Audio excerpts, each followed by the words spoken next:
Welcome to episode 14 of the Dealers Compressed podcast. My name is Paul J. Daly, and I'll be your host today.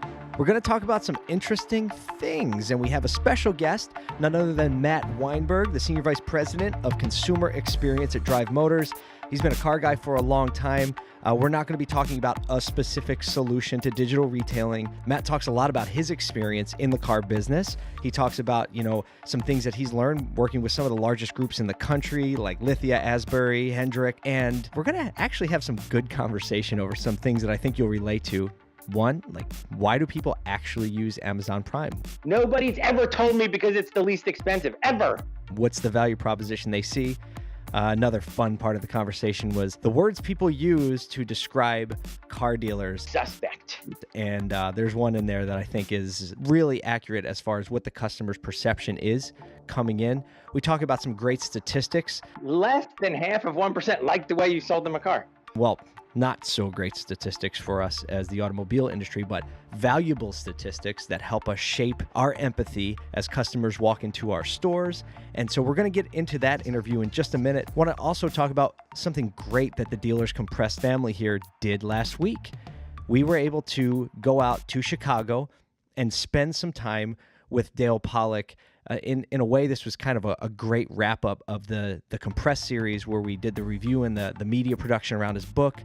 He was nice enough to give us a couple of hours, and we actually filmed it, so we'll be releasing the video form of the interview. We didn't just talk about the car business. We talked about legacy. Dale got a little personal, which was fantastic, and I love the fact that I think people are going to see the essence of the man that created these things for the auto industry, but really more than the essence, you see the heart of the man behind it. So we just had a great time and really connected. So we're looking forward to releasing that content, video and podcast form soon. But for today, we're going back. We're talking customer experience with Matt Weinberg, the Senior Vice President, Consumer Experience at Drive Motors. I hope you enjoy the interview. So Matt, welcome to the Dealers Compressed podcast, and thank you for setting aside some time from your very busy schedule to share some of your wisdom with our audience. My pleasure. Excited to be a part of it.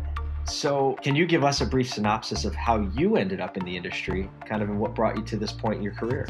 For me, it was a matter of necessity. My wife and I got pregnant and child on the way, hadn't finished college yet. That changes things. Yeah, and my father had just declared bankruptcy. He had been a very successful businessman. And I had a good friend who was in the industry, and he said, look, you can make money pretty quick selling cars. And so we were buying leads from AOL. Oh, man, way back. They were faxing them to us. There was no email addressing, So wow. Yeah. But there's a lot of ties to that, Paul, to what's happening today, in my opinion, right? Because dealers are looking at what we're doing at Drive Motors, and as we talk about online checkout and digital retailing, and it's such a small part of the business, but really that was the same thing back then. And so it's a really interesting dichotomy that what we considered back then to be completely forward thinking and cutting edge is now what I call traditional sales model. Yeah. Even in the form of phone ups and, a website lead. Yeah, that's an interesting point. I mean, we're in interesting times in the auto business, to say the least. Kind of the segue, the customer wants a firm grip on the wheel when it comes to, the way they purchase. I've heard a lot of conversations lately, is the road to the sale dead? Does the customer just dictate the road to the sale now? And so we talk a lot about the Amazon effect. I strongly believe that it's not that the road to the sale is dead. It's just when and where we're communicating to customers and how we're communicating to customers that's different. I learned this from one of my mentors, Dennis Colome. I don't know if you know Dennis, but he was the vice president of training at Auto by Tail back in their heyday. Okay. And what he trained was, look, the road to the sale is the same. But back then he said, look, the meet and greet, the fact find, the inventory walk and product presentation are happening electronically at that time. He's like, they're coming, they're submitting a lead, you're sending an email. This is their first impression of you. Yeah. You should be asking questions like, hey, were you attracted to that car because of price, because of color, right? And then show them some of your inventory. Give them 3 options. Price the vehicle that they asked for, give them something 10% less, and give them a used option. I think it's the same story today, meaning we're just adding more steps to the electronic process, right? In other words, it's still the same steps to the sale, but now all of a sudden, not only is meet and greet, fact find, inventory, walk, product presentation online, but so is the trade evaluation, right? Absolutely. So the needs analysis, and they're doing it electronically, sans human contact. I just saw, interesting you say that. I just saw a stat that said, the road to the sale averages 24 touches, and now the benchmark is 19 of those are digital. Right, exactly. And that's part of the theory behind, sell less to sell more, because as human beings, when we think about psychology, we want control of the experience. Absolutely. We don't want somebody else to control that experience. And so, we're teaching dealers that you need to look at not only Apple, but Warby Parker is another great example for any dealers that are not looking at Warby Parker. They have to be studying that. Nordstrom just launched a new model where they have 10% the size of their store, maybe even less, with no inventory in it. I haven't seen that So yet. it's just come to our location and we'll shop with you. We'll give you a personal shopper who will help you shop. We have clothes you can try on. And then after you choose what you want, we will deliver it to you. It's all about service. I remember, I think it was Nordstrom's, like this epic tale of someone who brought like a tire back to Nordstrom's, and he swore he bought it at Nordstrom's, and they took the return. And obviously they don't sell tires, but it looks like they're keeping with brand. They're staying on brand. Exactly. It's consumer experience. And so that's really the methodology behind Apple. And then just, a little bit more on the sell more by selling less, is that people don't want to be sold, right? It's the old saying that everyone wants to buy, but nobody wants to be sold. And we want to buy in our own way. And I'll give you another example that I just encountered as a consumer. Literally yesterday, I've received something in the mail. Hey, here's a 4-night stay at the Westin Kierland Villas in Scottsdale, Arizona for $349. And of course, they're going to try and sell me a timeshare, but I'm sitting there going, you know what? I've stayed at the hotel attached to that property. It's gorgeous. My wife's not been there. So I'm like, hey, maybe I'll do this. And I'm reading, and I can't do this online. It basically said, call us, email us here with your personal number. And I was already annoyed. I'm like, I don't want to talk to somebody. So then I thought, well, let's see what happens with the email, right? So I emailed them, and I just put the number in and quickly said, please tell me more about this. And their response was, what's the best phone number to reach you at? Already. And I responded, if this requires a phone call, I'm not interested. Yeah, they're not even trying to digitally communicate. Right. Like, as a consumer, it's too much time and too much work. Like, I'm sure I'm not the only one that gets upset when someone leaves me a voicemail. Right. Especially when the voicemail just says, hey, just give me a call back when you get a second. Yeah, hey, call me. Yeah, I try not to leave too many voicemails for exactly that reason. What you just said, talking about the hassle that it involves, one of the stats that Dale quoted in the book, Like I See It, is it from an NADA study, and you quoted a very similar thing, or the same stat. It's an Auto Trader stat from the Car Buyer of the Future study. And it states that only 17 out of like over 4,000 customers say they like the current buying experience. Yeah, it's incredible. Is that accurate? 17 over like 4,000 and change or something like that. The way I always describe that number to the dealers is, hey, that's less than half of 1%. Less than half of 1%, like the way you sold them a car. It's incredible. And we're sitting here going, you know what? It's not broken. Let's not fix it. I'm making money. I'm selling cars. They seemed happy. They were smiling. And the dealers that realize, oh my gosh, this is a huge opportunity for me. Mm-hmm. Because if I can make the other 99.5% happy, where are they going to shop? Absolutely. It's a land grab. Yeah. It really is. I mean, Dale also quoted a driving sales research study saying, 99% of customers expect a hassle. So that's like a different flavor. So not only do they not like it, but they expect to be hassled, like when they're walking in. I hate going places where I expect to be hassled. Yeah, there's no question. Like forcing it. Paul, I travel a lot for work, and I just sold my vehicle. My wife had been in a van for 16 years because we got the 3 kids. I took her shopping. She's like looking at a 370Z, you know. She's going the opposite way now. I'm like, babe, we still have 3 kids. You know what I mean? Like, you can't go that crazy. But eventually it dawned on me, and I don't know why she never had suggested it, but I'm like, you know what? I'm like, I travel all the time anyway. I'll sell my car and get you whatever you want, and I'll take the van. I drive it on the week, like I'm here home a few days a week, you know. That's a good plan. And then we decided we were going to sell the van because now I got one in college.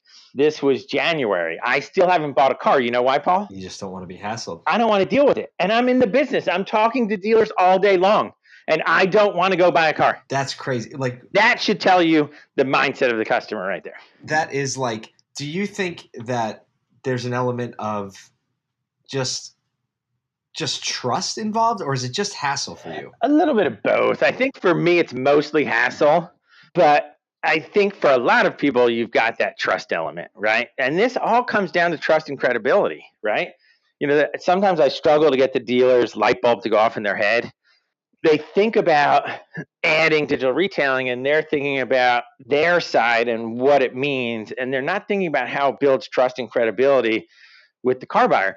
A recent study from Auto Trader said that almost 9 out of 10 car buyers say that they're more likely to buy from a dealership that offers online checkout. Now, that's in comparison to the fact that today, for our dealers, we're seeing it's 3 to 10% of their business. And so it's one of these scenarios where the customer wants the choice to do it, but most of them aren't ready to do it. So you think the online checkout is a trust building factor, regardless of how many people actually choose it? Yeah, Paul. So, and again, I'm going to give credit to my mentor, Dennis Clemmy. I'm going to make sure that he listens to our podcast. But one of the things that I really enjoyed in the middle part of my consulting career with dealers was getting the light bulb to go off with how do you handle an internet lead? So I'm going back 8-10 years, okay, 8-12 years. And I was doing a lot of internet sales process training. First thing that we would do when we would do internet sales process training is we'd sit down with the GM or dealer principal, and I'd say, Paul, so you just had somebody go on your website. They said, I want a price on a Honda Accord. They literally wrote in, I want a price on the Honda Accord. And I'd say, Paul, how do you want to handle this? And 9 times out of 10, that GM or dealer principal would say, well, I want to call him and bring him in. Yep, get him in. Get him in. Right, just get him in here, and then we'll handle it. And I would say, okay, pause for a second. Can you give me one word to describe how customers feel about car dealers? If you could only use one word, what would that be? And I do this again today, but back then they would say things like, and they say the same things today, untrustworthy, sleazy, slimy, things like that. My favorite answer, by the way, that I ever received was suspect. And I love that answer because I don't think that the consumer automatically assumes that you're untrustworthy, slimy, or sleazy, but they suspect you might be because you're a car dealer. But no matter what they shared with me, we would kind of, do word association until either they said the word fear, or eventually I would say, look, all of those things lead to a visceral emotional response of fear. 100%. Because they suspect that you might be sleazy, slimy, untrustworthy. They are afraid. Right. They have fear. So when they come to your website and they're thinking, okay, car dealer, can't trust them, but you know what? I need a car. And they submit a lead back then for a price on a Honda Accord. And your response is to call them and say, hey, don't worry about price. We've never lost a car deal on price. When can you get in here? There you go. Did you alleviate their fear or exacerbate it? Oh my Did you gosh. get further to the sale or further from the sale? Now they're anxious. Because trust and credibility in your showroom is gross profit and closing percentage. It's the same thing online. And today it's the same thing that's happening. Because if I come to your website, I don't trust you. I suspect that you might be a little bit untrustworthy because you're a car dealer and you don't want to be transparent about pricing. If I come to your website and you have a button that says buy online, I go, oh, wow. And then next to it, I see get our best price. I'm going, wait a second. So if I buy online, I'm not getting your best price? Right. I have to pick one. Yeah. So what's happening there? Again, I'm now going, okay, typical car dealer. I think dealers don't realize, forget for a second that you want to create a different brand and position. which is something that I talk a lot to my dealers about. Like, what is your position in the marketplace? What is your brand in the marketplace? But if they come to your website, even if you're not positioning that, hey, we do business different, the worst case scenario is that you're positioned that, hey, I'm a typical car dealer. And that's what dealers don't realize, that they're actually conveying that message most of the time on their websites. That's absolutely true. You know, we've been talking so much about brand, and one of the things that we're trying to get across, like you say, that light bulb moment, is the fact that name recognition is not the same thing as people understanding your brand. Exactly. You might have kitschy commercials, you might be the biggest person in the pond, and people might know who you are, but that doesn't mean they want to buy a car from you, right? So this top of the mind marketing that has worked thus far, like we think that as dealers, and this goes right down to the digital execution, like how many of those 24 touches are now digital and how many of those are loud and kitschy and recognizable. However, they don't connect, they don't alleviate the fear, and they just increase the level of suspect, as you said. It all ties together. It seems like that's one of the things that you're trying to do at Drive Motors, saying it's all related. How they access your website, the process they walk through, what they see and what they feel when they interact with you. Right back to that Nordstrom's conversation. Like, what do you feel when you walk in a Nordstrom store? What do you feel when they know your name and know what you bought last? So it seems like that's what you're moving toward at Drive Motors as well, is that overall feel to build trust and to decrease the level of suspect. Yeah, and it's all about experience, right? And this is about ease of use. And again, just sharing that example with Weston Vacations, where it's like, look, I don't want to make a phone call. Like, that's too much. Yeah. We are No, in a day and age where the consumer is starting to compare everything in their lives to the best experiences that they're having, because there's so many great experiences out there. So they're comparing, what's it like when I come to this dealership website to consider buying a car from them? They're comparing that to Apple, to Amazon. So it's so critical. And I think on this conversation about, brand, I think you've got brand and you've got positioning, right? Because your brand name, they know your brand name, but how is that brand name positioned in the market? Yes. Is it positioned as the place where this is the easiest place to buy a car? Because that's what people care about. I ask dealers all day long, hey, are you an Amazon Prime user? And almost all of them say yes. Mm-hmm. And I ask them, why do you use Amazon Prime?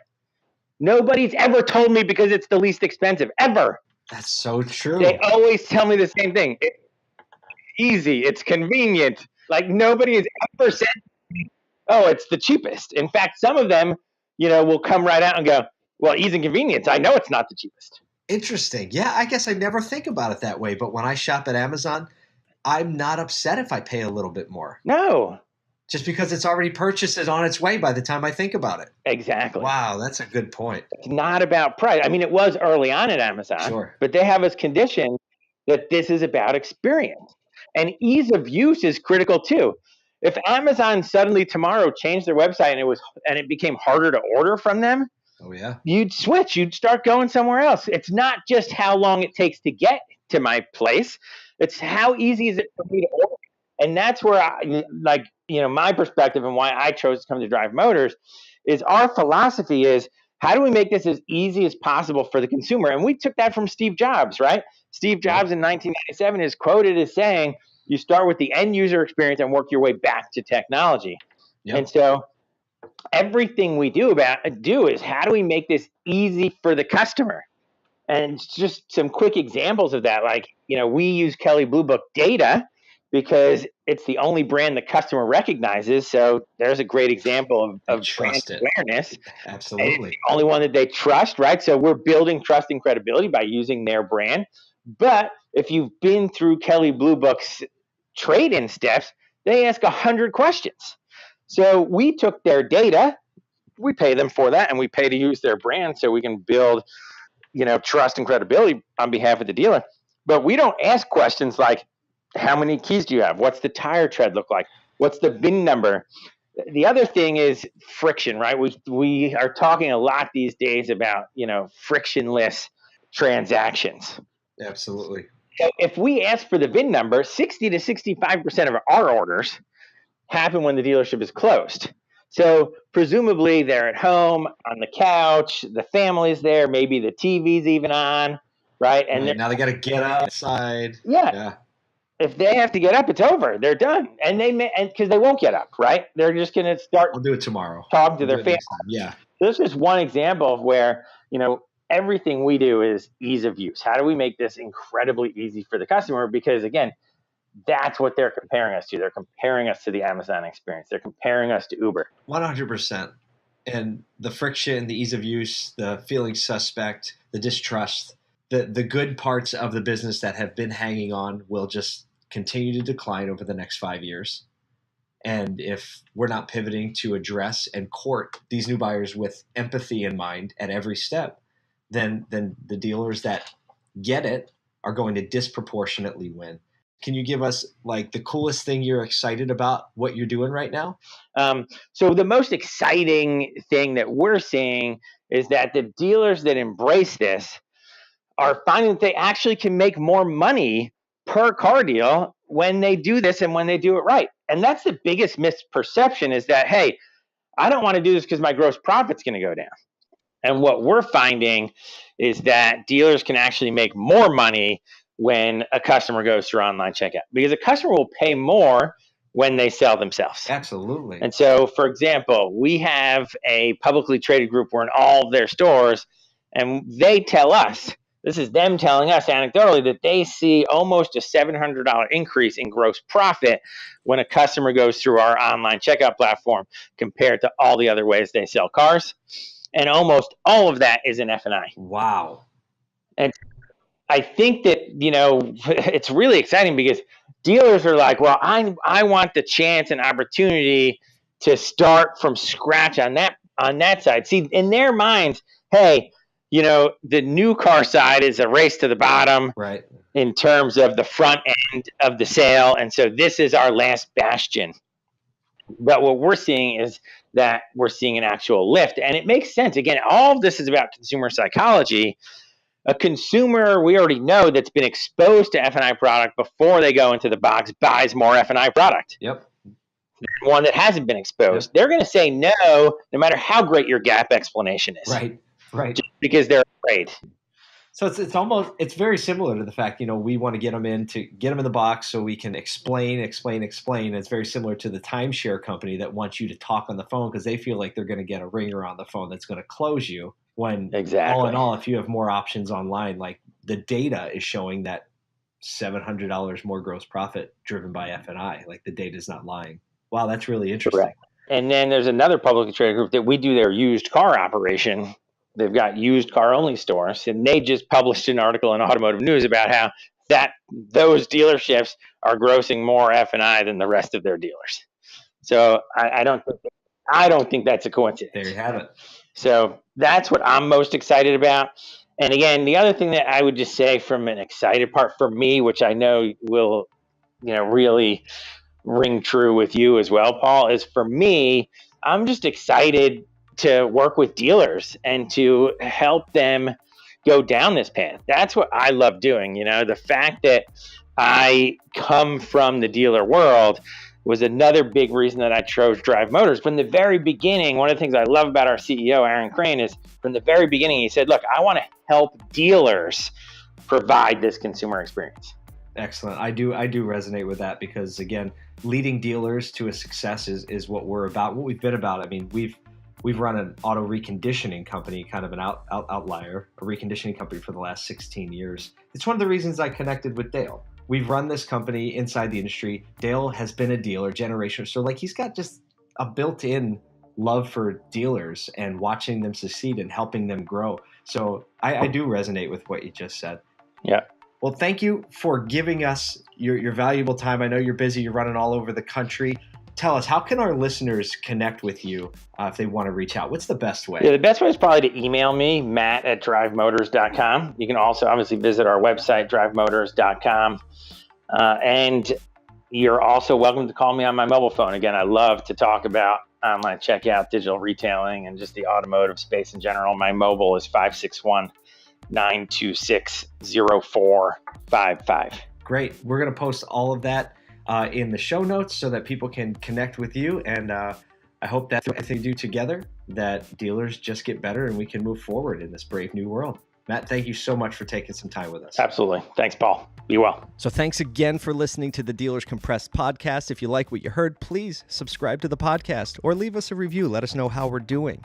Also, go to dealerscompressed.com where we have a ton of resources. We've actually created an entire video series around Dale Pollock's book, Like I See It, and use it as a resource to train your team to get up to speed on what's going on with millennial buyers and employee culture and manufacturer incentive programs and a whole list of other things. Pass it up to the owner of the group. If you're the owner of the group, pass it down to your management team so you can be aligned and on the same page.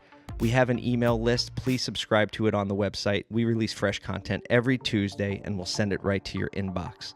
Also, my name is Paul J. Daly. I would love it if you followed along with my journey. I do a lot in automotive and the creative worlds. You can go to pauljddaly.com. That's PAULJDALY, pauljddaly.com, where you can follow along on Instagram or LinkedIn or Facebook or Twitter. And we can just walk the journey together and hopefully inspire one another and get better together. So again, thanks for listening. I hope you have a great week.